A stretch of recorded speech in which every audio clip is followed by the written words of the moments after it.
primer día de la semana, es el primer domingo del mes y usted está aquí, yo estoy aquí por una sola razón, ¿verdad? Él lo hizo.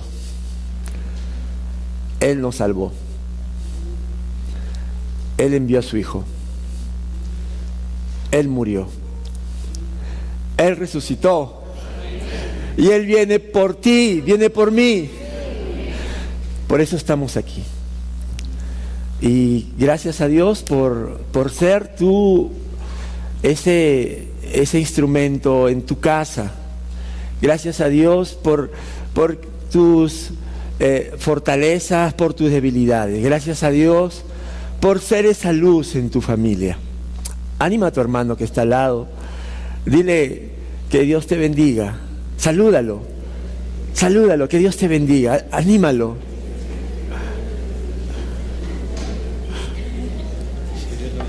Gracias.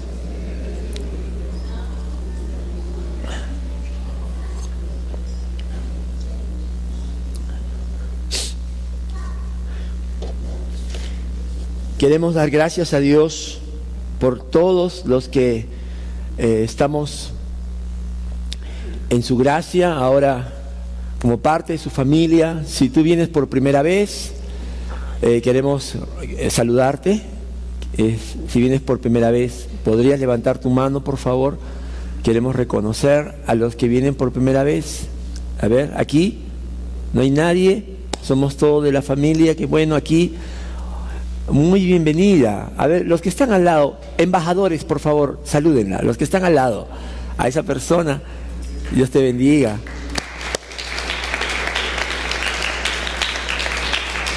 Aquí, ¿alguien viene por primera vez, segunda vez? Todos somos de la familia del Señor, qué bueno.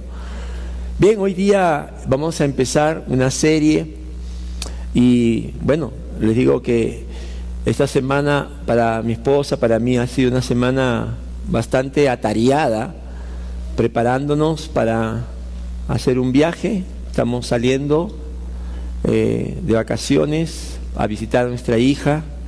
Bueno, los que saben que nuestra hija hace 3 años partió para estudiar en el extranjero y estamos yendo y les ruego sus oraciones. Pero en medio de la actividad de organizar y de planificar para que la iglesia continúe con su ritmo, con los servicios, este pasaje ha sido una bendición. Esta semana, este pasaje de Jesús de Getsemaní ha sido una forma muy especial que Dios habló a mi vida. Yo quisiera que hoy día también Dios hable tan fuerte, tan claro, como Dios ha hablado a mi corazón esta semana. Vamos a orar. Gracias, Dios amado, por este tiempo precioso de alabanza, de adoración, sacrificios espirituales, Señor, que a ti te agradan. Gracias, Señor, también por la cena que nos recuerda, Dios, el valor de esta salvación. El sacrificio que tú hiciste, Señor, por nosotros, único, inmensurable. Y gracias también por lo que hoy nos vas a hablar. Y te pido, Dios, que tu palabra sea el martillo que necesita, Señor, los corazones, que sea la luz que alumbre en medio de la oscuridad. Y que tu palabra también sea esa fuente de agua que nos limpia y nos purifica. En el nombre de Jesús, amén. Hoy vamos a empezar una serie llamada La Pasión y la Victoria de Jesús. Y le hemos puesto ese título. Dios nos ha dado en su palabra este énfasis, que Jesús sufrió, pero que Jesús en su sufrimiento trajo victoria, trajo este fruto que es la salvación. Vamos a ir domingo a domingo. Yo te invito a que animes a tu hermano a venir domingo a domingo, porque vamos a ir día a día hasta la victoria de Cristo que ascendió a la cruz. Hoy vamos a empezar, esto pasó un día jueves, cuando Jesús tomó la cena con sus discípulos y luego fue al Getsemaní con sus discípulos, menos Judas, y tuvo este tiempo que vamos hoy día a estudiar. Así que anima a tu hermano y dile: no faltes, ven cada domingo, ven. Yo te voy a estar chequeando, te voy a estar reservando asiento, ¿ya? Te voy a llamar, ya ese es otro compromiso, ya, te voy a llamar, imagínate, ¿ya? Eso sería bueno, ¿no? Imagínate, ahí sí habría un compromiso, ¿sí? Bien, vamos a usar el Evangelio de Lucas como base de esta serie, pero también vamos a apoyarnos en los otros evangelios. Te pido que por favor abras la Biblia en Marcos 14, versículo 32 al 50. Y también pon ahí tu marcador. Me imagino que tu Biblia debe tener un marcador, si no, usa ahí un marcador. Vamos a abrirlo en Lucas 22, 39 al 53. Dos pasajes, por favor. Marcos capítulo 14, versículo 32 al 50. Y también separa o señala, por favor, en tu Biblia, Lucas 22, del 39 al 53.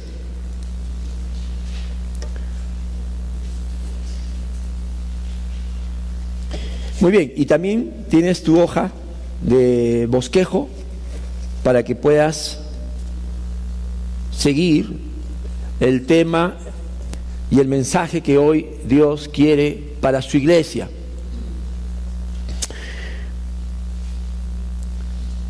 Antes de comenzar, ¿qué significa Getsemaní?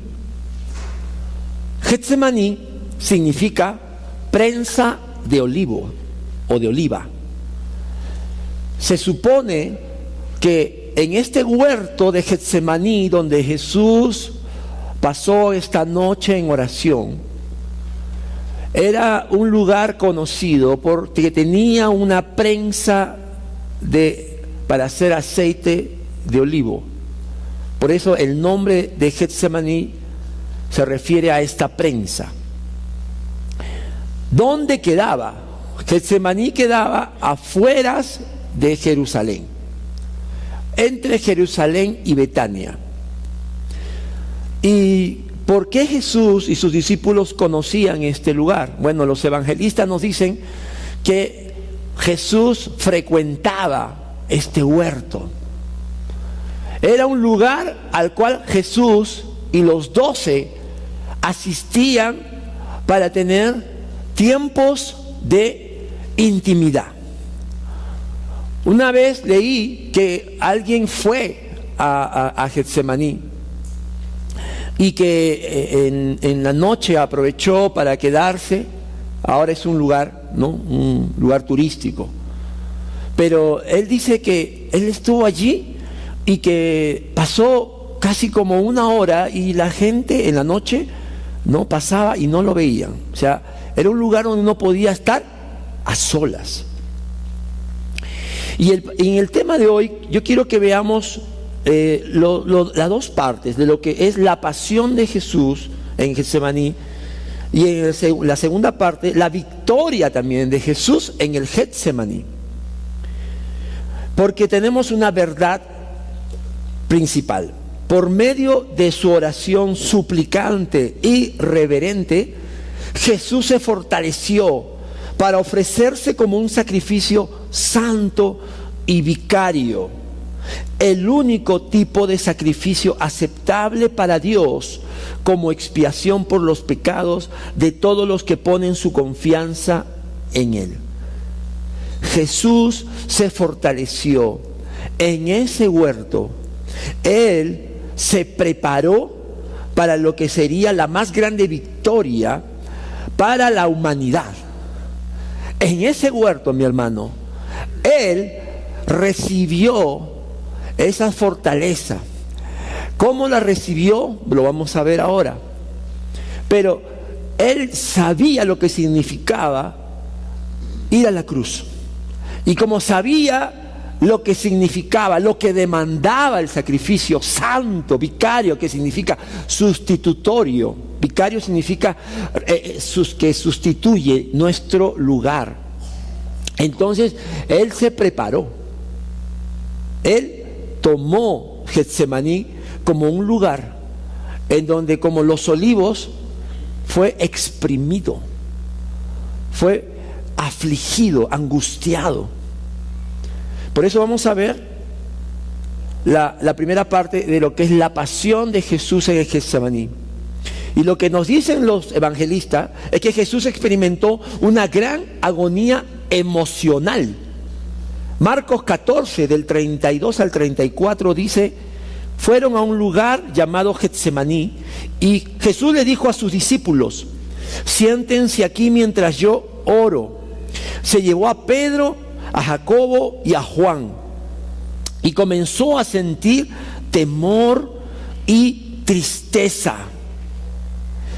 Es tal angustia que me invade que me siento morir, les dijo. Quédense aquí y vigilen.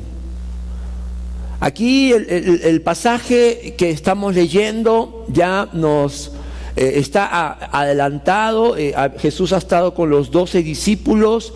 Jesús lavó los pies en el aposento alto, y luego, cuando ya iban a tomar la cena, iban a participar de la cena, como era la costumbre, la Pascua judía, Judas se retiró. Entonces Él tomó la cena con los 11, y después de tomar la cena es que sucede que Él y los 11 salen al Getsemaní. Pero Jesús les dice a los 8 restantes que se queden en un lugar, y separó a 3. Y a esos 3, Pedro, Jacobo y Juan, les dice, les abre su corazón, mi hermano. Les abre su corazón. Le abre su emoción. Y le dice, comenzó a sentir temor y tristeza. Temor y tristeza son emociones que nosotros tenemos en diferentes circunstancias de la vida. Y Jesús era 100% hombre, 100% Dios. Y les dijo, es tal angustia, atención con estas 3 palabras que vamos a ver ahora. Tuvo temor, tuvo tristeza. Y de la propia boca de nuestro Señor dice, es tal la angustia que me invade, que me siento morir, les dijo. Quédense aquí y vigilen, le dijo a estos 3 discípulos tan cercanos. Ahora, tú puedes decir, bueno, pastor, yo también me he sentido así muchas veces, me he sentido con temor, ¿no? Llega fin de mes, tengo temor. ¿Será ese tipo de temor que sentía el Señor? Pastor, yo estoy triste, pastor, porque perdió mi equipo favorito. ¿Será ese tipo de tristeza? O estoy angustiado porque no sé, la situación del país, y pueden haber, pero déjame decirte, mira, lo que Jesús sintió fue algo único. La palabra temor en el griego es exambeo. Escucha, significa asombro, espanto. ¿Tú sabes lo que significa estar espantado de algo? Eso sintió Jesús. ¿De qué se espantó Jesús? Ahora lo vamos a ver. La palabra tristeza que usa Marcos no es la palabra que nosotros lo decimos ligeramente, es perilupos. Peri es un prefijo de estar rodeado de algo que está alrededor, ¿verdad? Y significa una sensación de tristeza por donde tú lo veas. Uno está rodeado de tristeza. Es decir, como una especie de que no hay escapatoria. Y cuando Jesús dijo, estoy angustiado, usó la palabra ademoneo. Y esa palabra en el griego significa que hay una gran carga de angustia mental, de pensamientos. ¿Tú te imaginas entonces esta situación de Jesús? Era una gran angustia emocional. Y uno puede decir, wow, ¿qué tal situación? Jesús estaba deprimido, Jesús estaba estresado. Mucho más que eso, mi hermano, mucho más. Ahora lo vamos a ver, mucho más de lo que nosotros nos imaginamos o nos hemos sentido. Porque también, junto con esa gran agonía emocional, nuestro Señor también experimentó una gran agonía espiritual. Los versículos 35 al 36 del pasaje que estamos viendo en Marcos 14 dice: yendo un poco más allá, se postró en tierra y empezó a orar que, de ser posible, no tuviera él que pasar por aquella hora. Decía: Abba, Padre, todo es posible para ti.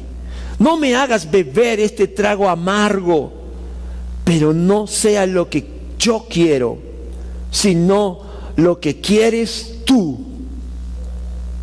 Aquí viene una oración de Jesús, lo que sabemos por el registro de los evangelistas, porque Jesús pasó horas orando, pasó horas esa noche orando.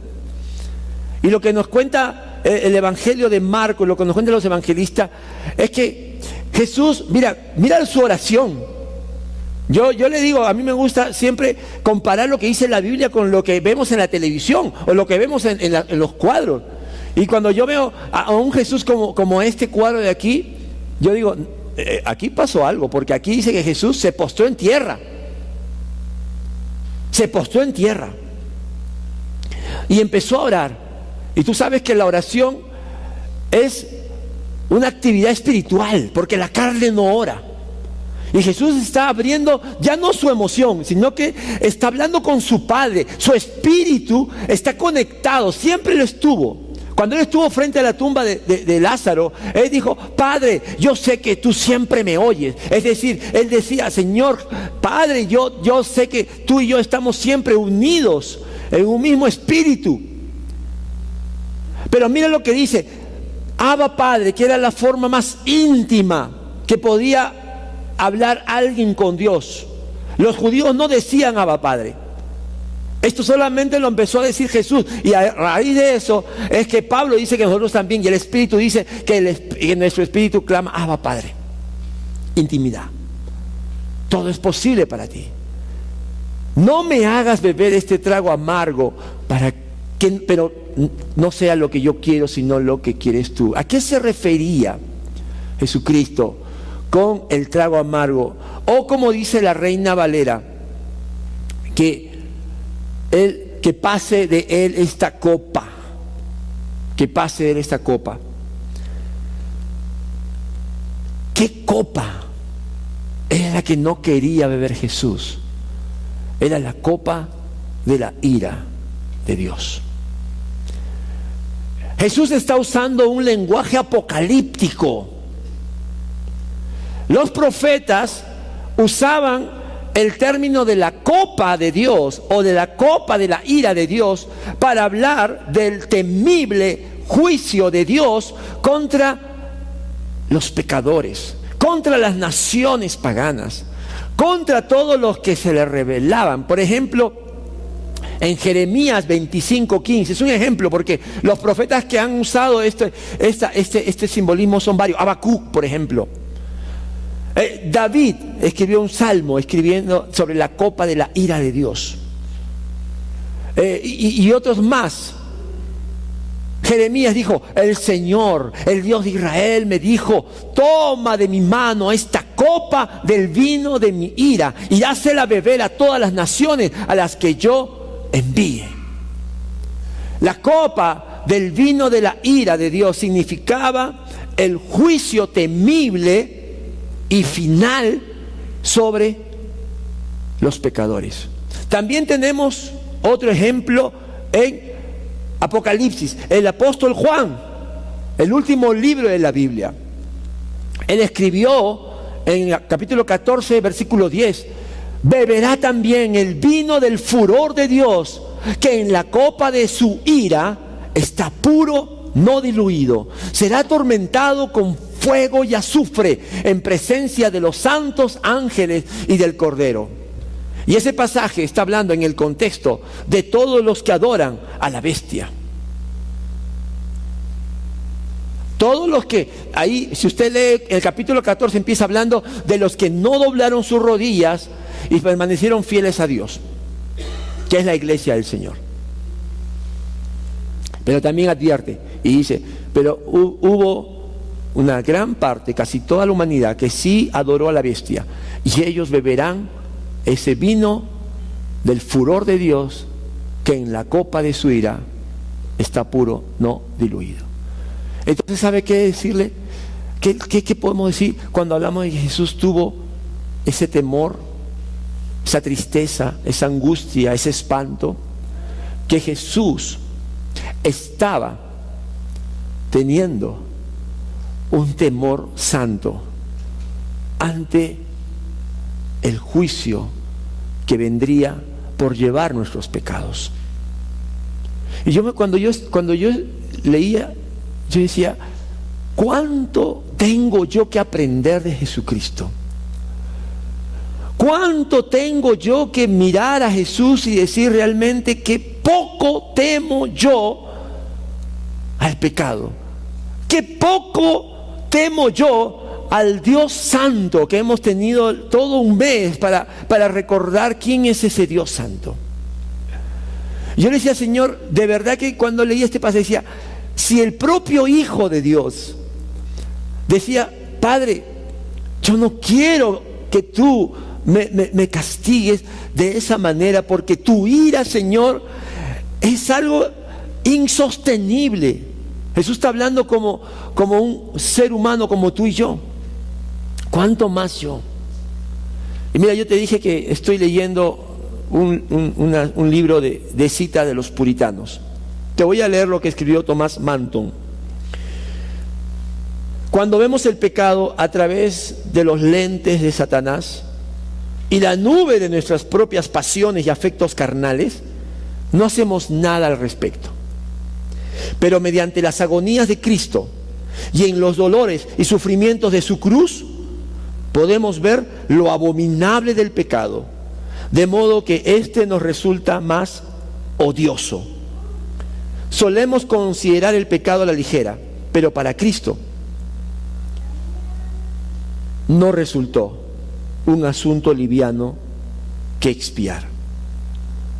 Mira, esto nos muestra el temor santo de Jesús a la ira de Dios y el temor santo frente a las consecuencias del pecado, el abandono de Dios.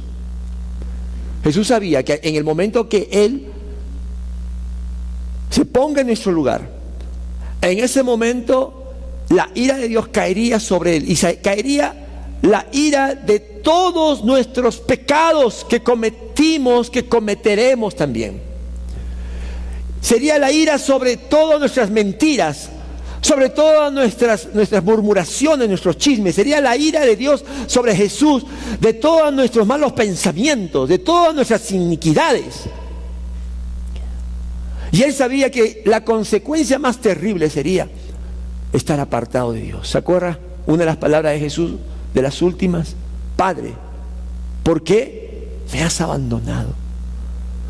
Jesús decía, esa copa va a hacer que mi comunión contigo, Padre amado, se rompa. Y yo no quiero eso. Y yo esta semana decía, yo siento eso. Siento ese temor a perder mi comunión con Dios. Mi hermano, no solamente experimentó esa gran agonía emocional y espiritual, sino también experimentó una gran agonía física. Físicamente. No, yo no sé cómo Jesús de verdad, bueno, era el Hijo de Dios, pero a veces nosotros cuando estamos emocionalmente afectados ya estamos despidiéndonos. Los hombres somos así, ¿verdad? Ya cuando te da una gripe ya te estás despidiendo, haciendo tu herencia, todo. Cuando estás espiritualmente, una lucha espiritual. Yo he tenido luchas espirituales, opresión del enemigo, que el enemigo te oprime, pero ahora también físicamente. Mira, ahora en Lucas 22 te voy a pedir por qué. Lucas era un médico y él en este pasaje de su evangelio nos deja la evidencia de lo que fue la agonía física de Jesús. Como buen médico, es el único que observó este detalle de los otros dos evangelistas, porque este relato está en Mateo, está en Marcos y está en Lucas. Y Lucas es el médico que hace esta observación. Entonces se le apareció un ángel del cielo para fortalecerlo, pero como estaba angustiado, se puso a orar con más fervor y su sudor era como gotas de sangre que caían en la tierra. ¿Cuánto sufrió nuestro Señor preparándose para el más grande sufrimiento y para la más grande victoria? Dice que Dios, el Padre, le envió un ángel para fortalecerlo, porque la palabra dice que Dios conoce nuestras debilidades, y él veía a su Hijo en ese momento, como nosotros, estaba clamando: Abba, Padre, yo no quiero tomar esta copa, pero hágase tu voluntad y no la mía. Y el Padre envió para fortalecer a su Hijo, como muchas veces Dios nos ha enviado ángeles, o Dios nos ha enviado su palabra para fortalecernos, o Dios a través de su Espíritu nos ha dado nuevas fuerzas. El Padre le envía, pero aún así, mira, dice, pero en medio de ese proceso, en su oración fervorosa, su sudor era como gotas de sangre que caían a tierra. Los médicos le llaman a esto hematidrosis. Hematidrosis es un cuadro de extrema angustia que siente el hombre ante una situación, le llaman límite, una situación extrema. En ese momento se produce una dilatación de los vasos capilares subcutáneos, es decir, que están debajo de nuestra piel, al punto que revientan. Es tanta la tensión emocional que la parte física también es afectada, y eso lo sabemos mucho, ¿no? Muchas de las enfermedades que tenemos empiezan en el alma y el cuerpo lo exterioriza. Y esto puede ocurrir en gran parte del cuerpo. Es la hematidrosis. Y cuando yo veo esto, yo digo: Señor, ¿por qué pasaste todo esto? ¿Por qué Jesús, si Él no había pecado? Porque tú y yo, ¿sabes qué? Pasamos por esto por tres razones. Uno, por nuestros propios pecados. Estamos angustiados, afligidos. Si no es por tus propios pecados, es por pecados de otros que nos afectan. Y si no es por pecado nuestro o de otros, es por la maldad que hay en el mundo. ¿Por qué Jesús experimentó esta gran agonía física? Jesús experimentó esto por amor a ti y a mí. Él lo hizo por amor. Dile a tu hermano: lo hizo por amor. Lo hizo porque te ama, porque me ama. Por eso lo experimentó. Aquí estamos viendo la primera parte de lo que fue la pasión de Jesús en el Getsemaní. Pero ahora vamos a ver la segunda parte, porque la serie se llama La Pasión y la Victoria. Y sabemos que la victoria contundente fue en la cruz. Pero cuando Jesús toma este tiempo con el Señor, con su Padre, Él obtiene esa fortaleza para enfrentar todos los enemigos y los obstáculos que Satanás puso en su camino para que Él no llegue a la cruz. Y la victoria de Jesús, mi hermano, amigo que estás aquí, que me estás escuchando la palabra del Señor en esta mañana. La victoria de Jesús en el Getsemaní también es tu victoria y también puede ser mi victoria. ¿Cuántos lo creen? La victoria de Cristo ante esa copa de la ira, ante ese juicio, está en una firme confianza en Dios y en una absoluta sumisión a su voluntad. ¿En dónde estuvo la victoria de Jesús? ¿En dónde está nuestra victoria? Cuando nosotros decidimos tener una firme confianza en Dios y en donde nosotros nos ponemos bajo sujeción a su buena, agradable y perfecta voluntad. En esa oración donde dijo, pero no sea lo que yo quiero, sino lo que quieres tú, Padre. Allí el Señor obtuvo la victoria. ¿Se acuerdan la semana pasada cuando hablamos de la consagración? Y dijimos que consagración era decir, Señor, aquí estoy. Haz de mí, ¿qué cosa? Tu voluntad. Ese momento que tú te dispones a Dios, que tú te consagras, y yo te decía, no temas, porque Dios es bueno, porque Dios es fiel, porque Dios es poderoso. Puedes darle tu vida, puedes darle tu juventud. En ese momento de consagración es cuando empiezas a caminar sobre las aguas. Jesucristo obtuvo esa victoria en esa confesión, cuando dijo, sí Señor, Padre, mira cómo estoy, mira cómo me siento, espantado, abrumado por lo que va a suceder sobre mí para poder traer la salvación. Pero Señor, no se haga mi voluntad. Ahí está la victoria. Y a partir de ahí, Jesús fue capacitado. Por eso de ahí viene ahora una serie de sucesos que vamos a ver, 3 especialmente, que nos pasa también a nosotros y que Él puede vencer uno por uno gracias a esto. Pero esto es lo más importante. Esto lo tienes que poner en un cuadro. Esto yo lo tengo que, si es posible, memorizarlo. Y creo que es fácil. Señor, que no sea lo que yo quiero, sino lo que quieres tú. O también, hágase tu voluntad y no la mía. Que eso, hermano, sea lo que grabe hoy tu corazón, el Espíritu Santo. Porque si tú en tu caminar diario le dices, Señor, mira, me siento así, me siento asá, pero que no se haga mi voluntad, sino la mía, tú vas a estar en la senda de la victoria, como Cristo Jesús. ¿Qué es lo que Jesús venció? Número 1, venció la decepción de sus amigos. Marcos 14, del versículo 37 al 41. Volvemos al Evangelio de Marcos, por favor, no pierdas Lucas. Marcos 14, del versículo 37 al 41. Luego volvió a sus discípulos y los encontró.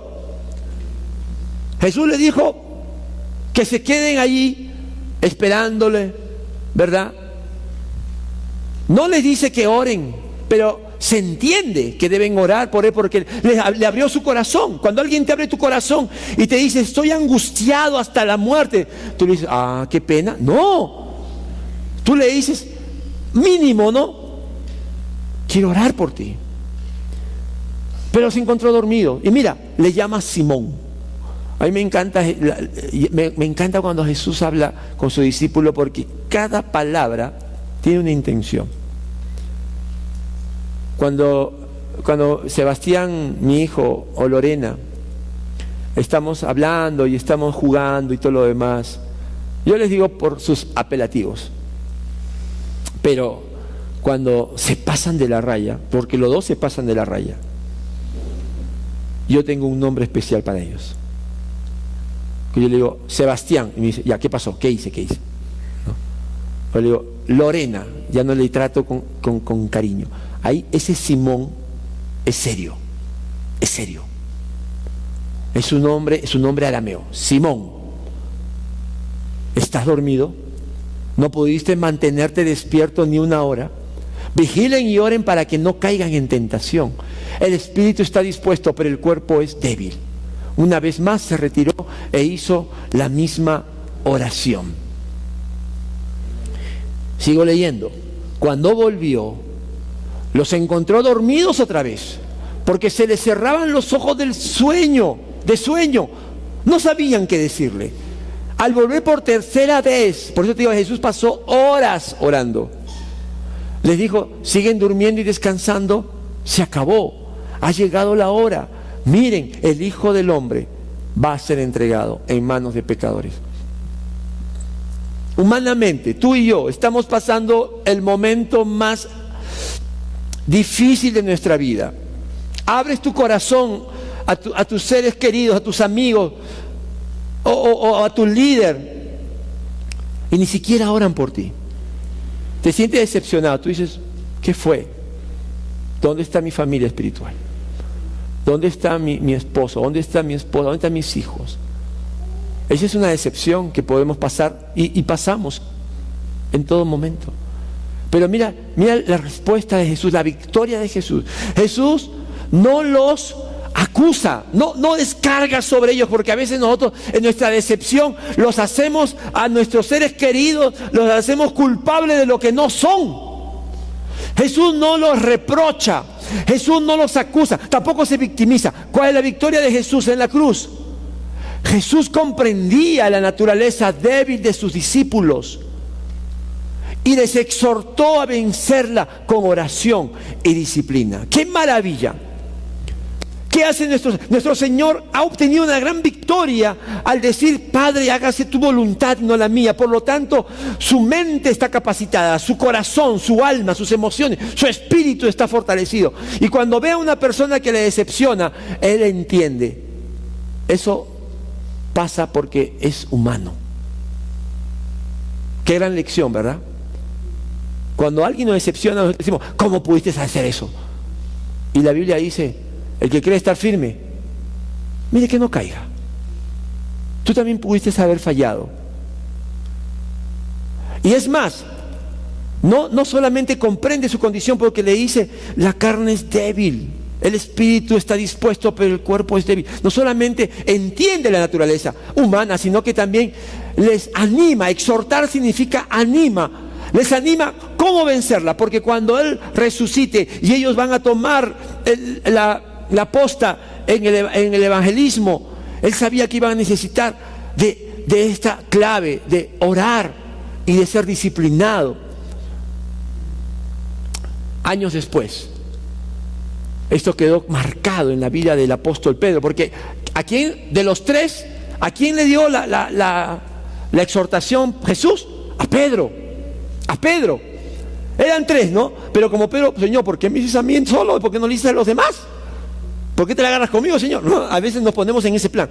Pero Pedro lo entendió muy bien. Y años después, él escribe en 2 de Pedro 3:14: practiquen el dominio propio y manténganse alertas. Ahí está. Velen.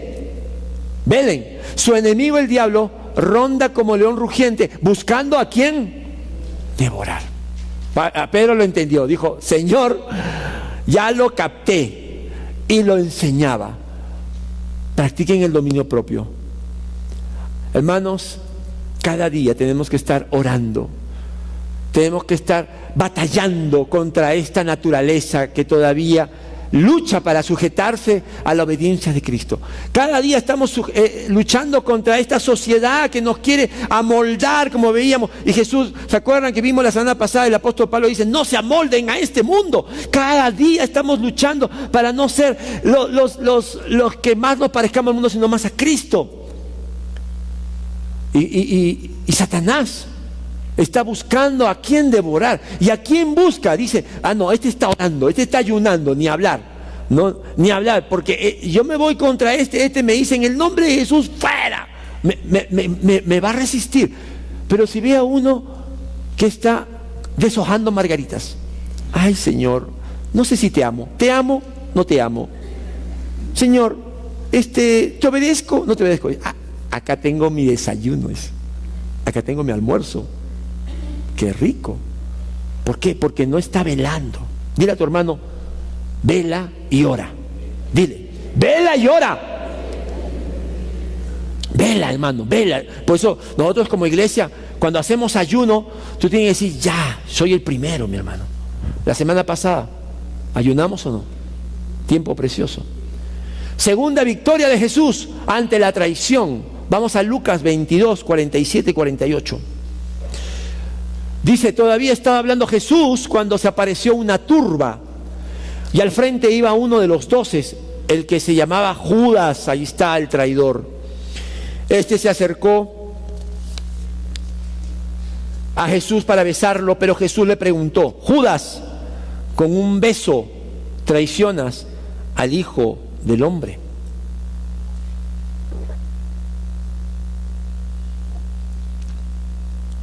Jesús experimentó decepción, pero entendió que esas 3 personas y esos discípulos eran sinceros, no eran perfectos, eran débiles como tú y como yo. Pero Jesús experimentó también la mentira, la hipocresía. Aquí no era una cuestión de debilidad humana, aquí había ya maldad, aquí había un corazón enceguecido por el pecado que era el de Judas. Y mira cómo dice que Judas tenía ya la conciencia dura como piedra. Por dinero entrega a Jesús. Y él había convenido, al que yo bese, sabe que el beso era la costumbre de saludar al maestro, al rabí. Al que yo bese, a ese lo tienen que ustedes aprender, ese es el que ustedes buscan. Y mira lo que le dice Jesús, una vez más para nosotros, como un modelo, un ejemplo de cuando uno está bajo la voluntad del Padre. Jesús le preguntó, ¿sabes? Cuando Jesús hace preguntas, Jesús confronta. ¿Qué está haciendo acá Jesús? Está confrontando al traidor. No lo está dejando en ridículo, no lo está avergonzando, como uno puede decir, no, ¡ay, yo tengo autoridad! No, un ratito. Lo está confrontando con una pregunta. Y le dice, Judas, otra vez, nombre serio, como Simón, ¿con un beso traicionas al Hijo del Hombre? Pon atención. ¿Por qué no dice con un beso me traicionas a mí? Usó un título que era el título favorito para él mismo referirse así, Hijo del Hombre. Es como diciendo, ¿sabes lo que estás haciendo, Judas? ¿Sabes a quién estás entregando? ¿Sabes que estás entregando al Hijo de Dios? Yo creo que ahí Judas dijo, no tengo salvación. Por eso, ¿cuál fue la victoria de Jesús? El Hijo del Hombre confrontó con amor y verdad al hijo de perdición. En la oración sacerdotal de Jesús, en Juan 17, eso fue antes del Getsemaní, cuando Jesús ora en el aposento alto con sus 11 discípulos. Jesús en su oración a Judas no lo llama traidor, no lo llama desleal, como quizás uno lo puede hacer en su humanidad, sino que ni siquiera menciona su nombre, sino que dice que Padre, ninguno de ellos se perdió, solo el hijo de perdición. Él estaba destinado a ser castigado. Y por eso, mira lo que dice una vez más el apóstol Pedro. Todas estas enseñanzas quedaron grabadas en Pedro. Pedro estuvo allí junto con Juan y Jacobo. Y en 1 de Pedro 2, 1 y 3 dice, por lo tanto, abandonando toda maldad, todo engaño, hipocresía, envidias, toda calumnia, deseen con ansias la leche pura de la palabra, como niños recién nacidos. Así, por medio de ella, crecerán en su salvación, ahora que han probado lo bueno que es el Señor. Mira, mi hermano, lo que está diciendo este pasaje del apóstol Pedro, que fue testigo de primera línea, es que yo quiero crecer en mi salvación. Yo ya probé lo bueno que es el Señor, ya conozco su gracia, ya conozco quién es mi Dios. Pero si no arrancamos de raíz estos pecados de maldad, engaño, hipocresía, entonces no vas a crecer.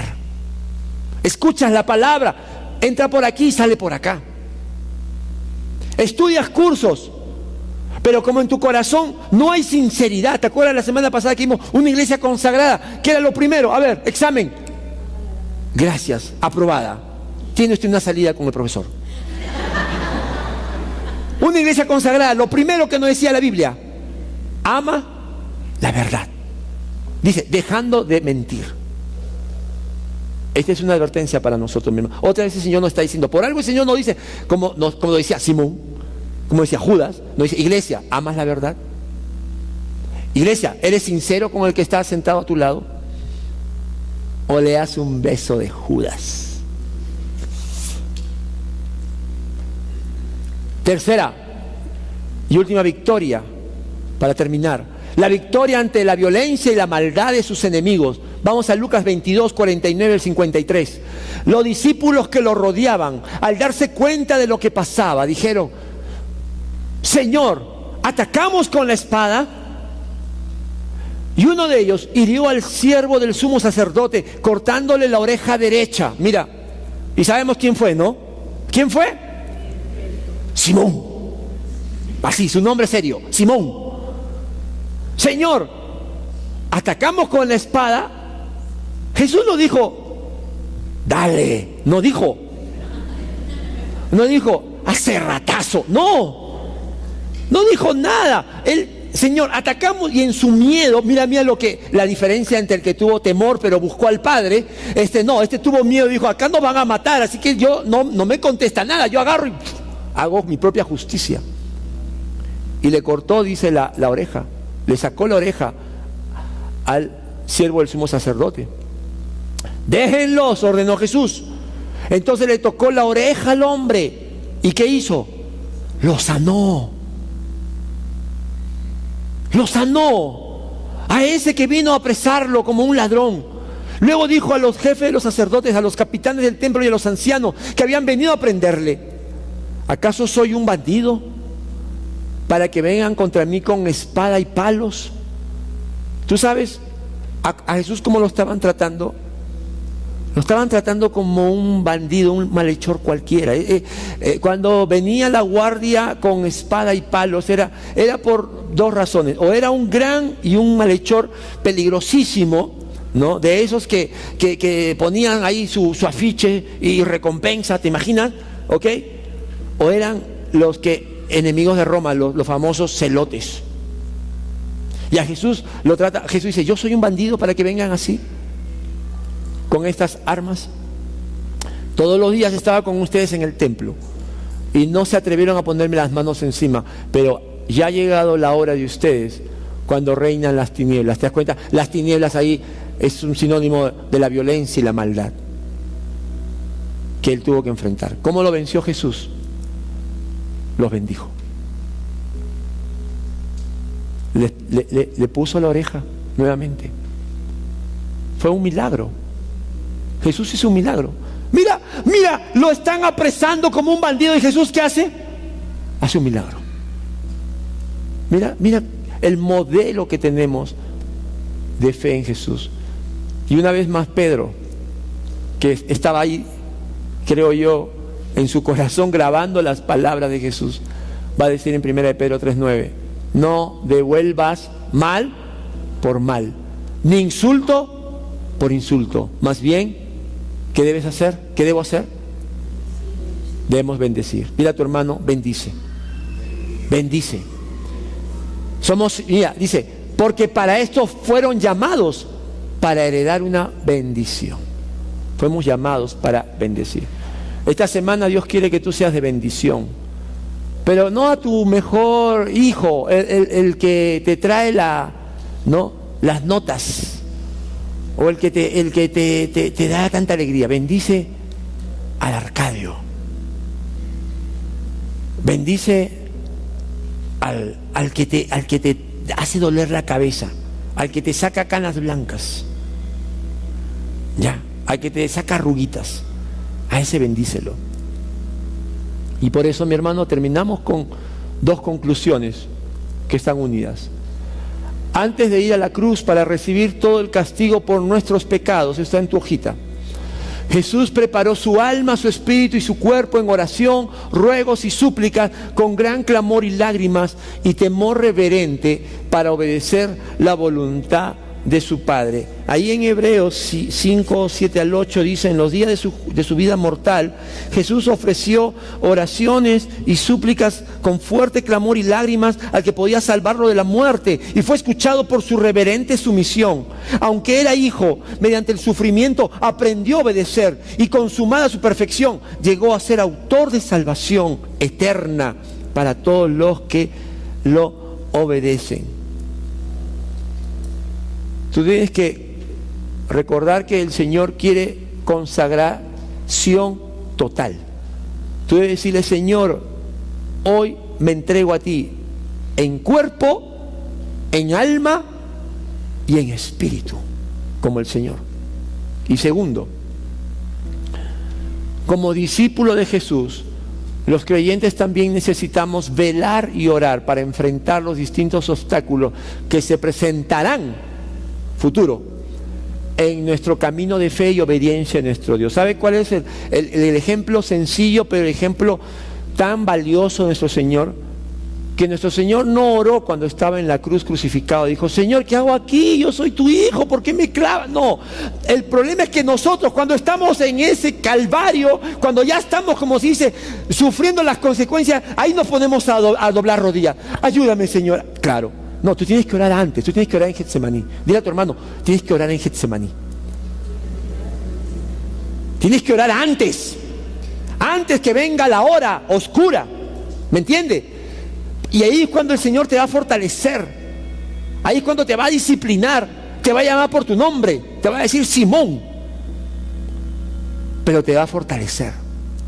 Y luego tú vas a salir y así, como Neo de Matrix, no te pasa nada. Nada te pasa. Una frase, con esto termino. Una frase que de mis autores favoritos. ¿Cuáles son? Los puritanos. George Swinnock dijo lo siguiente. Si quieres toma nota, porque a mí me bendice esta frase. Una persona santificada es como una campana de plata. Cuanto más fuerte se la golpea, mejor suena. Una persona santificada es como una campana. Viene el enemigo y te golpea y tú dices: Jesús es mi Señor. No hago mi voluntad, es la voluntad de mi Padre. Tú das testimonio. Tu declaración es que tú estás siguiendo a este Jesús que en Getsemaní sufrió, pero en ese sufrimiento obtuvo la victoria más grande para todos nosotros. Vamos a orar.